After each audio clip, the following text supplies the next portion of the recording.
Hello friends नमस्कार जय Jagannath Somesh academy को आपको स्वागत। देखंतु आज आम जाना एक नुआ घटना उपर बा नुआ एक सरकार योजना उपर सुभद्रा योजना जहाँकि गोटे चलचंचल योजना बा सरकार गोटे अग्रतम योजना से विषय आज आम कथा एवं जदि चैनल को लाइक शेयर सब्सक्राइब करना जल्दी कर दिंतु आम भिडियोटी लास्ट पर्यटन देखो संपूर्ण तथ्य पातु। यही दशहर मिलवाक जाऊँगी सुभद्रा टंका एवं केमिति मिल आगक भिडियो आप जानीपर।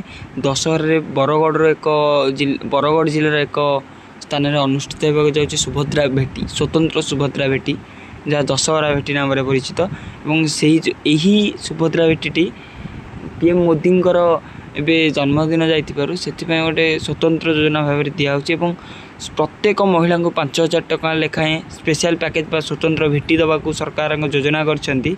दयाकरी आपण एटा केमिति पाइबे जो मैंने लगातार 3टी किस्ती पाई से ही मानू ही मिल सुभद्रा योजनार स्वतंत्र भेटी एवं जो मैंने कौन चार चकिया जान ना से मिल। दयाकरी भिडियोटी भल लगी लाइक शेयर सब्सक्राइब कर दियो। Thanks for watching.